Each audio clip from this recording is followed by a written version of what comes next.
Bisa nulis pakai tangan, Iya. tapi juga dia punya alat sendiri ya, Iya, stylus namanya. stylus, betul. Dan dengan stylus yang satu, katakanlah.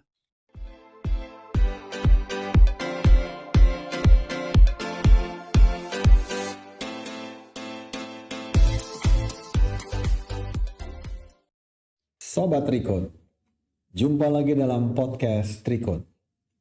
Dalam kesempatan podcast yang lalu, kita bincang-bincang dan diskusi mengenai transformasi teknologi dalam dunia pendidikan. Nah, sekarang kita lanjutkan transformasi pendidikannya secara lebih spesifik dalam ruang kelas. Transformasi teknologi dalam ruang kelas. Om Eban, siapa tamu kita? Iya, masih dengan narasumber yang interaktif juga dengan Ibu Pinta, Glenis Amanti. Ibu Pinta, apa kabar? Baik Pak, apa kabar Pak Febran, Baik, Pak Ri? baik. Oh, kali ini kami Oke, juga oke. baik. Terima kasih Bu. Bu Pinta lagi. Terima kasih Bu Pinta saya sudah lagi. diundang lagi ke sini ya. Terima kasih juga Ibu Pinta mau datang. Oke Bu, jadi hari ini kita Apa aja sih sejarahnya, gimana sih di ruang kelas tuh apa aja kalau dalam pengajaran gitu kan? Iya. Ada apa aja, papan tulis, beralih ke OHP, proyektor atau dunia. Jadi kita ingat masa kecil nih Bu, kalau Iya, dulu ya kan, betul, ada betul. papan tulis. Katanya teknologi drone yang pertama juga waktu zaman kita kecil. Hmm. Itu apa? Penghapus kalau lagi melayang. Nah, itu namanya teknologi drone yang pertama. Nah, ini teknologi drone yang sesungguhnya tapi bukan di ruang kelas. Oke, Gitu ya, oke. Om. Ya, oke, Ibu Pinta bisa Mulai cerita mulai nih ya. cerita nih. Oke. Dengan yang jadul-jadul dulu ya. Jadul-jadul dulu. Kita mulai Mungkin- transformasi. Mungkin kalau kita mulai pembelajaran di kelas gitu ya, awalnya itu kan kita pakainya apa sih, papan tulis. Aha, aha. Dulu papan tulisnya bentuknya seperti apa? Warna hitam? Warna Iya. hitam, warna hijau, Warna hijau juga ada. nulisnya ya. pakai apa? Kapur. Kapur. Pakai kapur, pakai kapur kan nulisnya. Seneng loh kalau ada warnanya waktu itu. Ada yang Iya. merah, ada yang hijau ya kan? Saya ingat banget kapur tuh biasanya warna putih. Hmm. Terus ada juga kapur yang warna pink, terus Ya, ada yang warna warna-warni. hijau, ada yang warna biru. Itu udah advance banget Pak. Udah advance banget dan udah keren banget menurut saya Iya, waktu iya, itu. iya. Abis papan tulis itu mulai masuk ke OHP. Oh, HP. OHP projector. Overhead projector ya, Yes. HP itu ya. Iya, Yang iya. kalau misalkan kita mau menampilkan sesuatu itu harus kita taruh di apa tuh kertas mika ya yang bening. Mhm. Kita tulis-tulis. Kalau ada yang salah nggak bisa dicoret. Oh. Harus diganti yang baru gitu kan ya. Abis pakai OHP pakai apa lagi ya? Proyektor ya. Proyektor ya. Langsung proyektor kan. Langsung proyektor. Tapi untuk gurunya sendiri selain untuk pakai proyektor pakai apa lagi? Dia butuh apa? Dia butuh PC. Iya, PC, komputer zaman itu ya. PC ya. Iya, PC komputer kan. Komputer. Setelah itu kita pakai laptop, Desktop dulu baru laptop ya. desktop berarti. dulu baru Iya. laptop. Habis itu mungkin ada beberapa guru yang sekarang pakainya Tablet. tablet. Oh. Gitu kan. Itu transformasinya ya. Transformasinya begitu dalam ruang kelas. Mhm. Setelah guru itu udah bisa pakai proyektor, udah bisa pakai laptop, terus apa lagi sekarang? Iya, iya. Percepatan teknologi transformasi itu sebenarnya mulai pas COVID. Oh, Pas iya, COVID iya. kemarin kita guru-guru dan sekolah itu dipaksa untuk yang namanya punya LMS satu, Mhm. terus yang kedua punya Google Meet, Mhm. Teams atau Zoom untuk Iya, iya. video conferencing. Iya, iya. Terus kalau screen sharing kan memang dari laptop dicolokin ke proyektor kan biasanya Iya, iya, screen iya, sharing iya. gitu kan. Nah terus itu untuk mengkombinasikan itu semua caranya gimana? Apalagi sih, apakah dibutuhkan gadget lain atau apa gitu? Iya, iya. Sebenarnya ada satu alat teknologi baru Mhm. yang bisa digunakan di kelas untuk menggabungkan itu semua Iya, iya. gitu. Jadi menggabungkan tablet atau laptop guru Iya, ataupun punya siswa, iya. terus bisa untuk screen sharing. Iya, betul. Ada yang bisa screen sharing sampai 4 atau sampai 9 device at the same time. Oh, oke. Terus bisa juga dipakai untuk video conferencing. Karena kan mungkin masih ada yang pakai hybrid classroom ya. Iya, iya, iya, iya. Nah itu bisa jadi all in one, itu di satu yang namanya interactive flat panel. Teknologinya namanya Interactive flat panel. Iya. Atau mungkin ada yang nyebutnya smartboard, ada yang nyebutnya TV yang bisa di touch gitu atau touchscreen TV gitu. Ada juga yang ngomong gitu. Nah, itu sebenarnya teknologi yang bisa digunakan di dalam kelas. Oh ya, saya juga baru inget nih, sebelumnya IFP mungkin ada kayak papan tulis pintar kali ya, disebutnya apa ya? Smartboard ya, yang kita tulis bisa di print. reprint. Iya, itu ada. Mungkin teknologi sempat ke situ dulu kali ya. Sempat ke situ dulu, betul. Oh, Sempat ke situ oke, dulu oke. baru ke yang sekarang Iya. udah yang touchscreen itu yang Touchscreen. interaktif flat panel. Oke. Iya, Oke, iya. oke. Saya ingatnya tuh papan tulis putih tapi dia bisa muter rolling gitu Iya, ya papannya. rolling. Oke. Terus bisa di print ya. Bisa di print, bisa di print. Jadi Itu kita maju banget rasanya waktu itu ya. iya ya, dan itu kayaknya masih dipakai di pabrik-pabrik industri. Masih kayaknya. masih banyak Ruangan pakai. meeting Betul. kayaknya ya. Masih banyak Oke. yang pakai. Padahal sekarang udah lebih jauh ya Ya teknologi. udah lebih jauh teknologi namanya interaktif flat panel. Interaktif. Oke. Interaktif karena disebut interaktif karena Karena itu dia itu bisa bisa interaktif learning dan interaktif teaching sih sebenarnya dengan itu. Sebenarnya kalau bisa aku bilang perbedaannya si interaktif flat panel ini dengan papan tulis yang biasa itu banyak banget bedanya. Oh, oke. Kalau papan tulis biasa sendiri sih Pak, itu kan kita nulis nih tulisan guru juga kadang nggak jelek sih, kadang Sulit agak dimengerti. sulit dimengerti dan sulit dibaca ya, Sulit gitu dibaca. ya. Ada yang begitu. Ada yang begitu, guru. Nggak semua guru begitu, tapi ada yang begitu. ya. Nah mungkin kalau pakai papan tulis tradisional nggak kelihatan atau apa gitu kan. Kalau iya. di interaktif flat panel itu bisa ada autocorrect gitu loh. Oh, Kayak jadi tulisannya jadi diperbagus gitu. Itu ada. gitu. ada fitur itu. Ada ya. fitur itu. Sehingga anak-anak lebih mudah mengerti tulisannya apa. Yes, betul. Ada juga dan interaktif gitu loh kalau misalkan pakai papan tulis itu. Misalkan kita bisa memasukkan langsung foto. Misalkan ada foto tentang gambar jantung. Biasanya kan kita gambar jantungnya di mana, Iya, iya. ini penjelasannya di mana gitu kan. Iya, Tapi iya, kalau pakai papan tulis interaktif ini, itu bisa langsung gambar jantung langsung ditulis ini gambar jantungnya di mana, ini gimana gitu. Bahkan untuk show video pun itu bisa langsung direct di situ. Oh. Dan videonya bisa diedit apa maksudnya dikasih marking gitu langsung ya? Bisa Oke. bisa banget.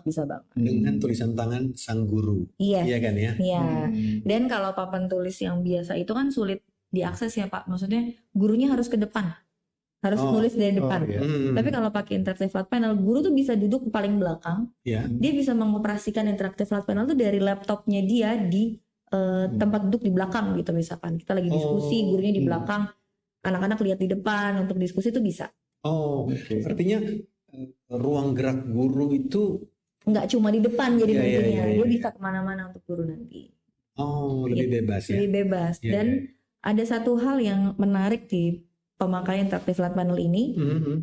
Kalau misalkan kita ngajar, kita udah nulis panjang nih ya, Iya, guru iya, udah iya. nulis panjang gitu. Kadang-kadang guru tuh minta anak-anak memberikan waktu 10-15 menit, 10-15 menit untuk mencatat. Oh, Gitu kan. Iya. Itu menghabiskan waktu sebenarnya agak banyak. Nah, itu sebenarnya kalau dengan interaktif flat panel, kita bisa generate QR code. Jadi apa yang sudah kita tulis di sana, Iya. itu bisa di-generate QR code, kita minta siswa untuk scan barcode itu, mereka akan dapat apa yang sudah ditulis oleh guru. Oh, jadi alat itu merekam ya? Alat itu mencetak apa yang sudah kita tulis di depan. Setelah kita tulis, dapat QR-nya, anak-anak bisa dapat QR itu dalam bentuk foto atau dalam bentuk PDF Oh, oke. untuk mereka simpan dan untuk mereka baca kembali pada saat belajar di rumah. Gitu. Itu satu page saja atau bisa beberapa page? Oh, bisa banyak page, Pak. Bisa banyak page. Yes. Halaman maksudnya beberapa Beberapa halaman. halaman, halaman ya, ya. Misalnya bisa kita- banyak halaman. Kita ngedit nih satu Satu layar, layar, gitu ya. Terus kita untuk layar berikutnya kita bisa tambah lagi, bisa lagi, tambah lagi bisa. Oke. Kalau zaman dulu itu hapus ya, Hapus, ya. kalau udah selesai hapus gitu kan. dengan drone itu ya. Drone lagi. Oh, tulis ya. Iya. Kalau sekarang enggak, kalau udah selesai nggak mau dihapus, kita tinggal next page aja, terus tulis lagi. Atau mungkin page-nya bisa dikecilin, jadi kita bisa dapat lebih kecil tulisannya, jadi lebih besar. Oh, Page-nya tuh unlimited gitu, limitless gitu. Artinya anak-anak tidak kehilangan konteks ya. Yes. Tadi lagi ngomongin jantung. Nah, ini sekarang ngomongin bilik kiri apa bilik Kanan, kanannya betul. dari jantung gitu ya. Yes, bisa kita makin menjelaskannya makin oh ini Detail. jantung sebelah kiri, terus ini bilik kiri, Lebih bilik kanan, kita bisa lebih detail gitu. Oh, tanpa kehilangan konteks Tanpa ya. kehilangan konteksnya. Karena dia ada di salah satu pojok Yes. papan tulis. Betul. Oke. Itu yang kita sebut interaktif ya. Flat panel, Flat betul. panel. Oke. Flat artinya berarti dia datar ya, sehingga buat nulis tuh enak ya. Enak, betul. Nah, Oke. ini yang balik lagi kalau IFP itu kan bisa screen sharing nih Bu. Yes. Nah, screen sharingnya hanya lewat laptop kah atau bisa dari misalnya kayak handphone, Android, tablet, iPad gitu, beda platform gitu? Secara general banyak interaktif flat panel yang udah bisa screen sharing bukan cuma dari laptop, tapi dari tablet, Android, iOS, tablet Android bisa, tablet iPad pun bisa, ada yang bisa dari MacBook juga gitu.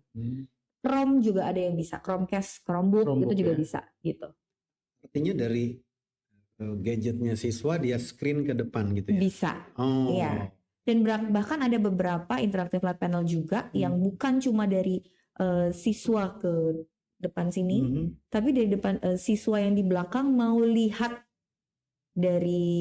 apa yang ada di screen itu bisa dilihat dari gadgetnya mereka.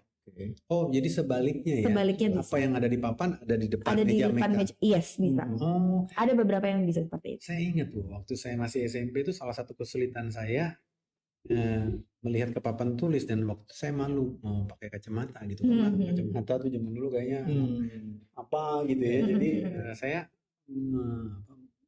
gitu matanya gitu. Tapi kalau sekarang nggak harus begitu ya. Walaupun dia nggak kelihatan di depan, ada di depan meja. Ada betul. Oke. Ya zaman teknologi sudah segininya. Jadi, kalau ditanya Indonesia udah di mana, kayak masih belum banyak yang pakai.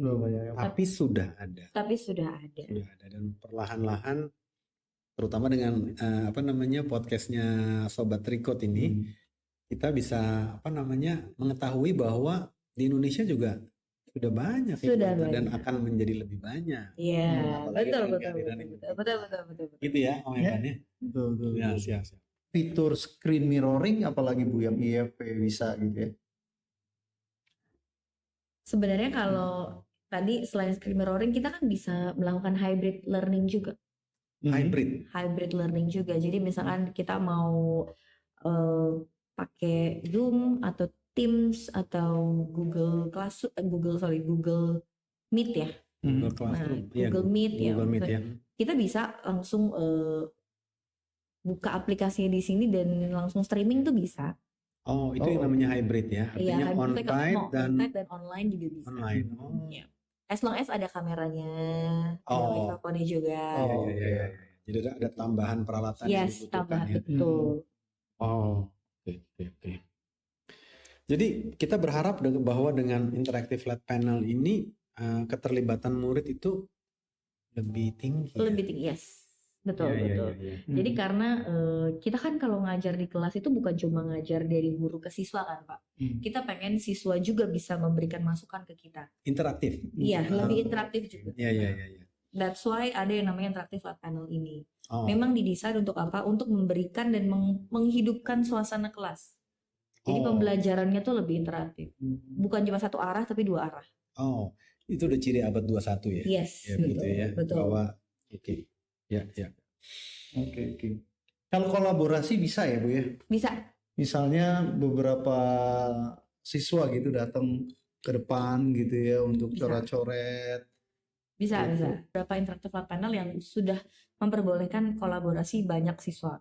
Jadi misalkan ada 2 siswa maju ke depan nulis bersamaan, itu ada juga yang bisa, ataupun 3 ataupun 4 gitu. Oke. Tanpa mereka harus menggunakan bolpen atau stylus khusus ya? Yes, betul. Jadi dengan jari mereka dengan bisa? Dengan jarinya aja mereka juga udah bisa. Ada beberapa interaktif flat panel yang udah bisa. Oh, ya. Oke. Jadi itu meningkatkan kolaborasi antar murid ya? Yes, betul. Iya. Oke, menarik tuh. membantu guru, iya.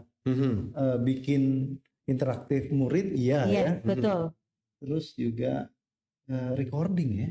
Yang pasti sih itu bermanfaat banget tuh ya. Iya. Apa yang kita coret-coret di depan itu bisa ke-record semua gitu ya.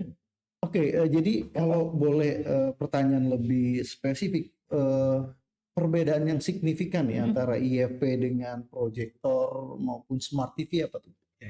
Saya ingat nih Bu, maaf sebelum Ibu jawab, karena beberapa sekolah yang sudah maju itu mereka memang menggunakan proyektor. Betul. Mereka menggunakan proyektor, dan kenapa kita harus beralih sih ke interactive flat panel? Kan proyektor mestinya udah cukup, ada gambar juga keluar. Yes. Smart juga, Smart juga. Yang lebih baru itu bisa interaktif, iya kan proyektornya? Oh, touchscreen ya? Iya, touchscreen bisa iya. dan nggak usah pakai layar di dinding juga interaktif. Nah itu apa tuh Bu bedanya? Kita ngomongin ini dulu Pak, bedanya si proyektor dengan interaktif flat panel dulu ya. Ya, oke. Ya, proyektor. Mungkin kalau dari aku lihat dari segi penggunaannya dulu. Pengguna. Kalau proyektor kita dia kan bisa ditempel di atas. Di atas. Terus untuk screen sharingnya harus dengan kabel. Oh, oke. Kabel kan. Iya. Bedanya dengan interaktif flat panel dia udah nggak pakai kabel lagi, wirelessly. Kabel bisa, wireless lebih bisa lagi. Tapi untuk proyektor kan belum bisa. Oh. Gitu, itu yang pertama. Terus yang kedua ada yang namanya kalau proyektor itu ketahanan daya lampu dan lensa ya? Lampu dan filter. Oh, lampu dan filter. Lampu dan filter. Iya. Berapa jam sekali filter harus diganti dan berapa jam sekali tuh lampu harus diganti. Iya. Kan? Saya ingat tuh Bu, karena lampu panas, karena panas harus ada fan, karena ada fan ada bagian terbuka jadi debu, masuk debu gitu ya Bu ya kira-kira. Iya, jadi ada filter yang harus diganti, ada lampu yang harus diganti. Kalau interactive flat panel ini sebenarnya sama aja kayak TV, tapi dia ketahanannya tuh lebih lama daripada si proyektor. Proyektor misalkan 1000-2000 jam tuh harus ganti lampu. Itu cost lagi, betul? Ya kan? Kalau interactive flat panel itu bisa digunakan up to hampir lebih dari 50.000 jam. Oh. 1000 dibandingkan 50.000 jam ya jauh perbandingannya. Dan untuk maintenance-nya juga saya bisa bilang itu almost zero maintenance. Oke. Paling cuma pembersihan aja. Kayak apa? Kayak disinfektannya, terus sama lapnya gitu. Lapnya pakai lap microfiber biasa bisa kok. Bisa ya. Itu kalau perbedaan proyektor dengan interactive flat panel. Jadi menarik tuh tadi Bu Pinta bilang soal maintenance ya. Jadi kalau proyektor berarti si teknisinya harus pakai tangga ya? Pakai tangga naik ke atas ganti kita kan ya. Berarti dia harus tunggu kelas lagi libur ya? Ya bisa juga atau after school mungkin. Jadi artinya kalau lagi pelajaran terus terjadi sesuatu bisa? Ya nggak bisa. Bisa ya? Bisa. Balik mode papan tulis? Gitu aja. Kalau ini kalau ada mobile stand tinggal dorong aja ya. Kalau dia rusak ya katakanlah begitu, karena ada alat yang sempurna. Ada aja kan gitu ya? Ada aja. Tapi lebih gampang ya, tinggal mobile stand kita dorong ganti yang baru gitu ya. Betul.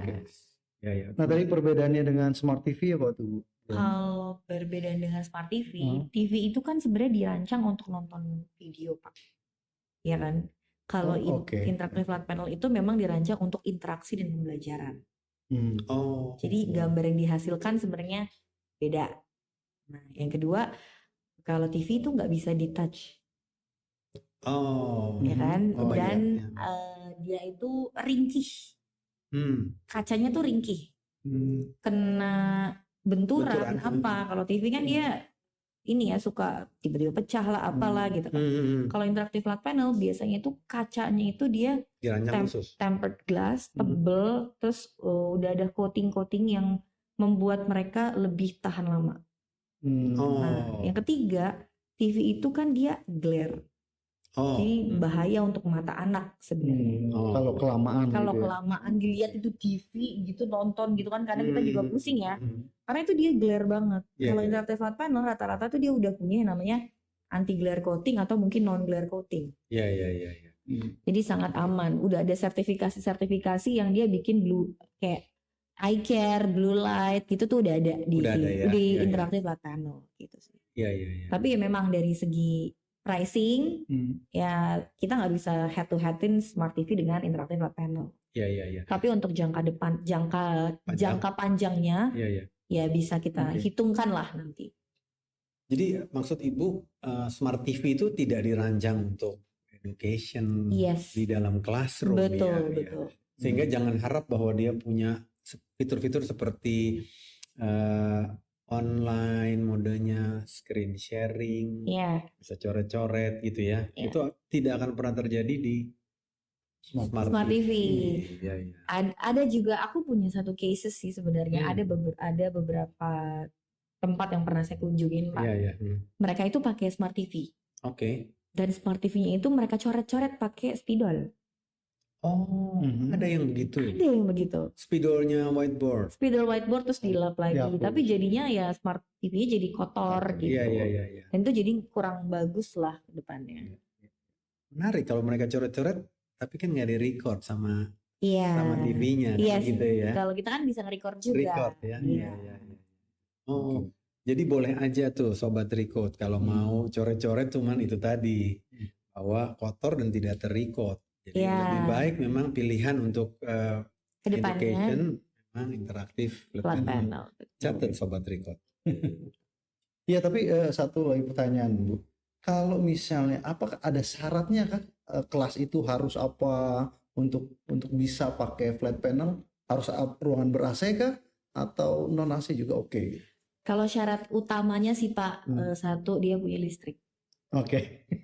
Ya dia harus punya listrik ya, harus punya listrik itu nomor satu. Dan yang kedua internet connection. Connection internet, karena mungkin dari beberapa interactive flat panel itu mereka butuh wireless connection kan. Jadi ada beberapa interactive flat panel yang dia bisa jadi access point.